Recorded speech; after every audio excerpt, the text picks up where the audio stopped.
Oh, you're here. Then it means something deep inside you already knows it's time to change.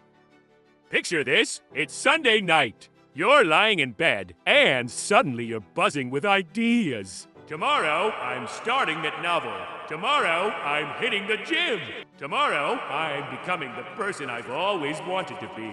But then tomorrow comes, and you're right back here. Same couch, same scroll, same nothing. And the worst part? That little voice in your head whispers, "See? You're just lazy." But what if I told you that voice is lying? What if everything you think you know about laziness is wrong?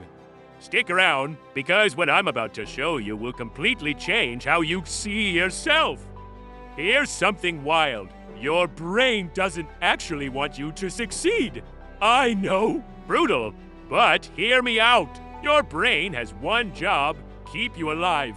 And in caveman times, that meant conserve energy, avoid danger, stay safe. So, when you think about writing that book or starting that business, your brain sees threat. It sees effort, uncertainty, possible failure, and it hits the panic button.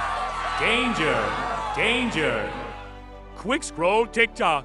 Reorganize your sock drawer, literally anything, but not that scary thing. This is why you can spend 3 hours researching the perfect productivity app, but can't spend 3 minutes actually working. Your brain isn't broken. It's doing exactly what it was designed to do, protect you from discomfort.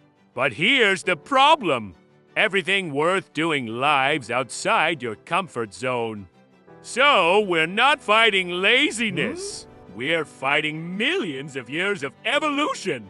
Fun, right? Let me ask you something. What's the hardest part of going for a run?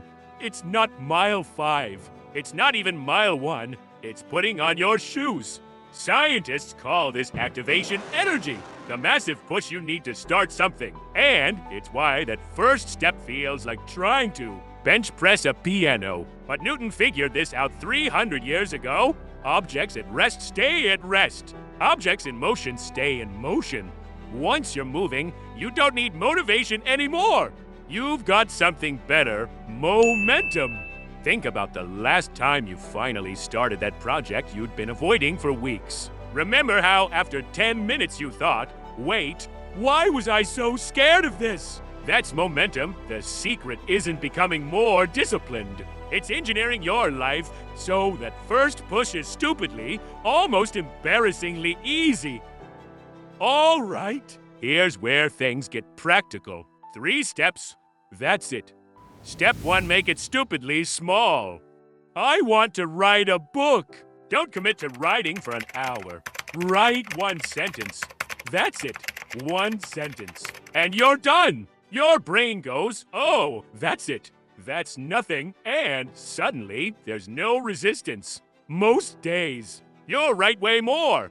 But on the hard days, 1 sentence is your floor. And 1 sentence is infinitely better than 0 sentences.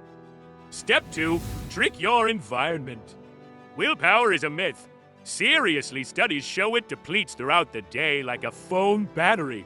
So, don't rely on it. Instead, design your environment. Put your running shoes by your bed. Put your guitar on the couch, not in the closet. Make the good choice the default choice. James Clear calls this environment design, and it's how you make good habits automatic and bad habits hard.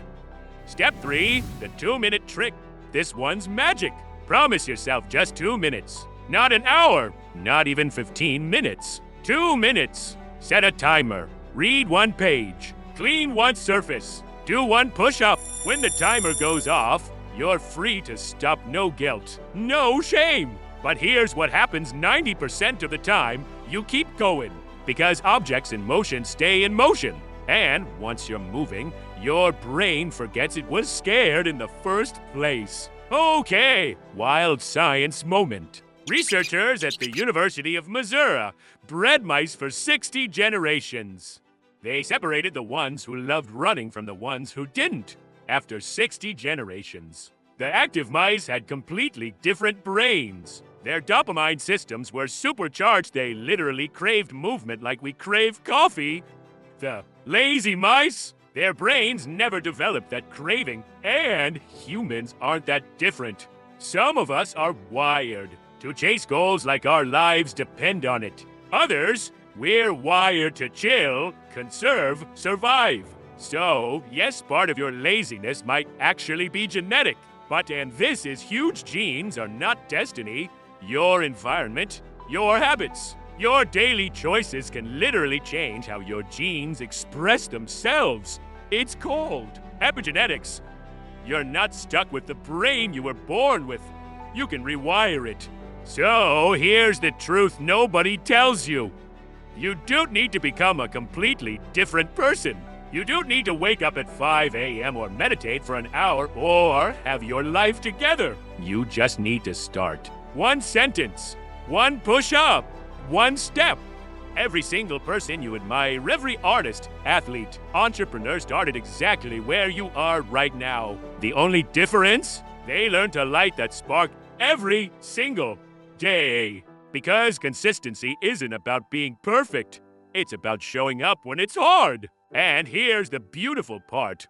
Once you start moving, the universe seems to conspire in your favor. Doors open, ideas flow, life gets exciting again. So, let me ask you something. What's your 2-minute action? The one thing you've been putting off that you could start right now in the next 120 seconds? Drop it in the comments. Say it out loud. Write it down. Because the version of you that you dream about, they're not waiting for motivation. They're waiting for you to take that first step. So what are you waiting for? The spark is in your hands. Light it.